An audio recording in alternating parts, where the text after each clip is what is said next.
Pergantian tahun merupakan hal yang sangat dinantikan oleh semua orang. Semua orang merasa penuh dengan harapan, penuh dengan semangat, penuh dengan kecemasan dengan hal apa yang akan terjadi. Tapi semangat yang membara begitu cepat padam. Nah, sebelum semangat teman-teman padam, aku mau langsung ajak kalian untuk bergerak, ambil tindakan, and let's break the limit. Oke, step yang pertama, hal yang teman-teman harus cari tahu adalah tujuan hidup teman-teman.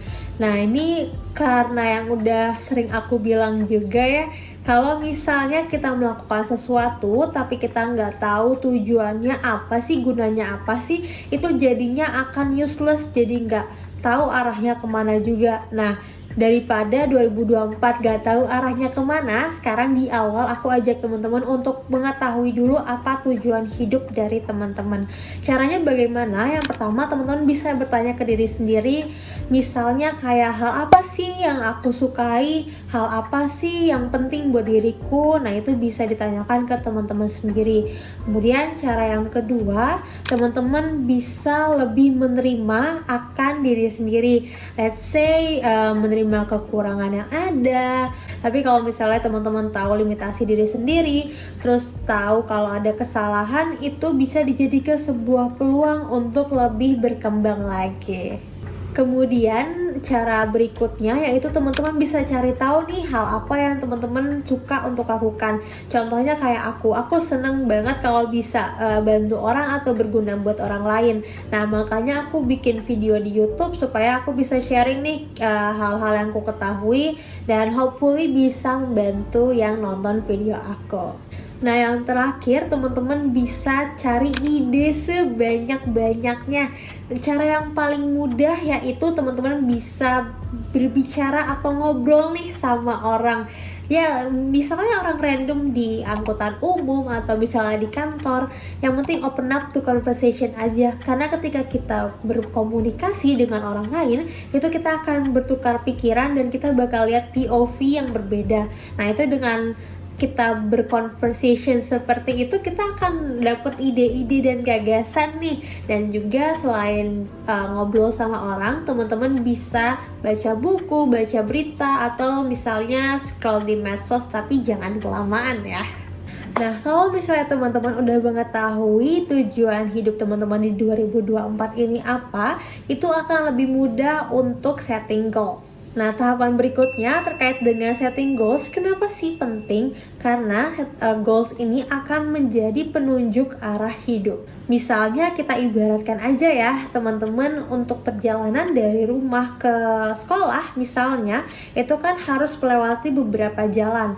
Nah, misalnya teman-teman sebelum ke sekolah mau mampir dulu nih, beli alat tulis, beli kopi, atau beli bekal, itu kan ada beberapa titik. Nah, kita ibaratkan titik-titik tersebut merupakan goals kita. Jadi selama perjalanan hidup kita udah setting goals nih, atau menentukan target atau destinasi dari beberapa tahap di hidup kita.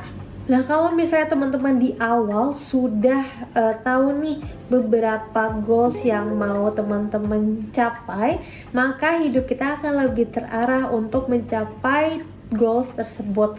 Jangan sampai kita udah tahu tujuan hidup kita, tapi kita nggak punya arah nih, mau kemana kira-kira kita bawa 2024 ini. Untuk setting goals ini, teman-teman bisa langsung tulis aja di selembar kertas, atau misalnya lebih nyaman menggunakan tab atau di laptop, itu bisa, terserah teman-teman aja. Yang penting make it clear, set goals kalian di 2024 itu kira-kira apa aja.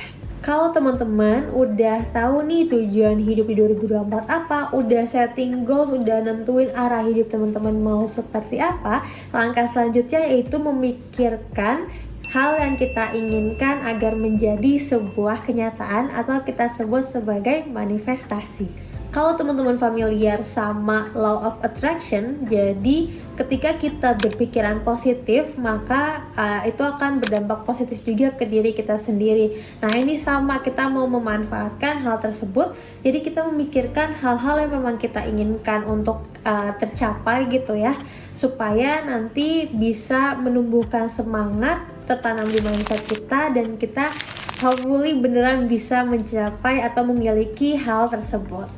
Manifestasi itu dimulai dari mindset teman-teman. Dia fokusnya hanya di pemikiran teman-teman. Nah, di sini aku punya beberapa contoh manifestasi.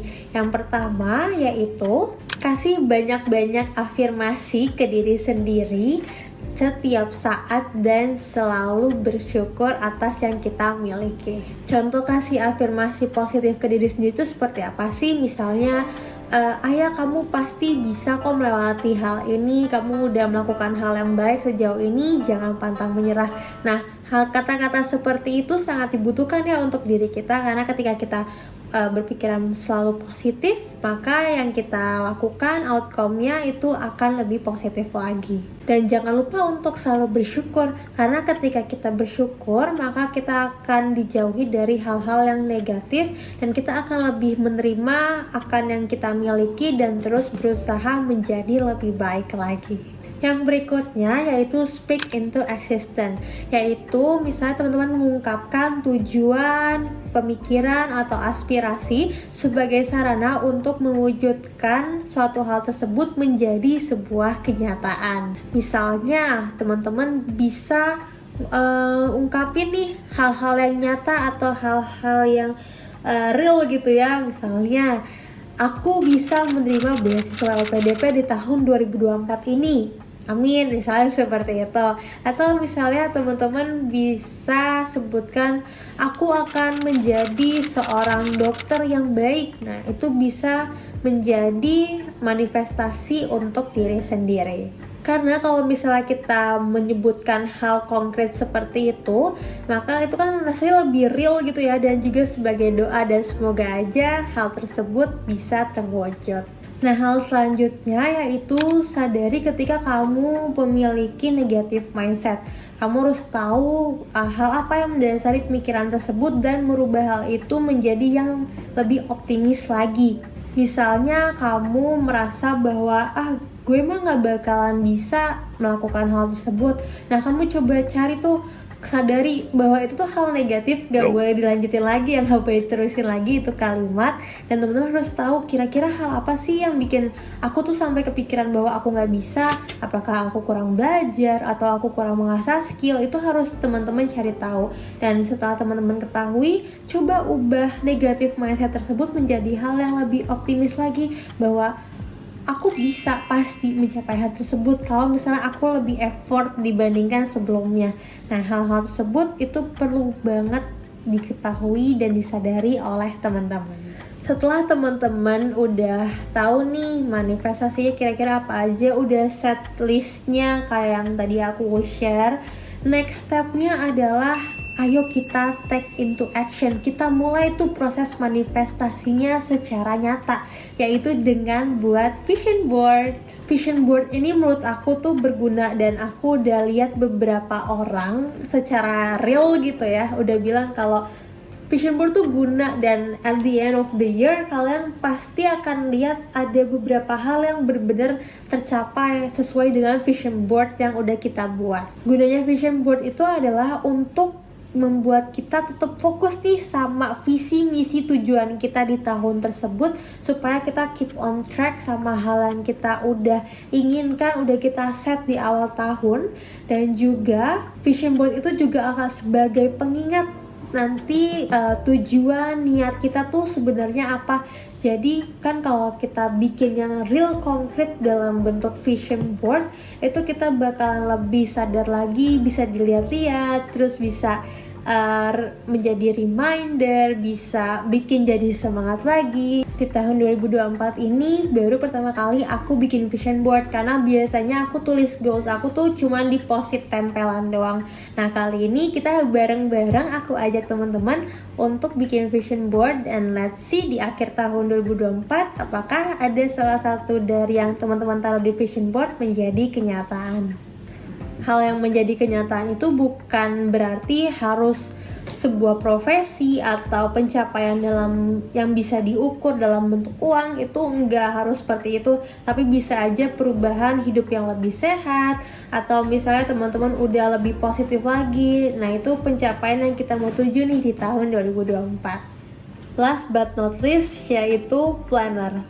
Aku tahun ini beli planner supaya lebih tertrack aja gitu ya secara konkret hal apa yang aku lakukan, dan aku bisa lebih nulis-nulis kayak goals dan lain sebagainya. Dan hopefully ini sebagai alat pembantu kita supaya 2024 itu lebih baik lagi dan kita bisa mencapai apa yang kita inginkan. Tapi jangan khawatir kalau misalnya teman-teman merasa bahwa planner not works for me, ya mungkin teman-teman bisa gunakan Google Calendar atau Notion, itu bisa apapun ya, terserah teman-teman, senyamannya teman-teman aja. Tapi yang pasti aku sampaikan ke teman-teman, mari kita berkomitmen bersama kalau punya planner harus diisi sampai pages terakhirnya. Nah itu dia semua rangkaian yang teman-teman bisa lakukan untuk mewujudkan mimpi-mimpi di 2024. Hopefully nih sampai tanggal 15 Januari teman-teman udah ambil action ya. Karena kalau misalnya enggak, takutnya nanti keburu males, semangatnya keburu padam, dan nanti kita akan menyesal kalau misalnya nggak buru-buru take action. Semoga sukses ya di 2024 ini, dan dengan langkah-langkah kecil, yuk kita tetap berprogres.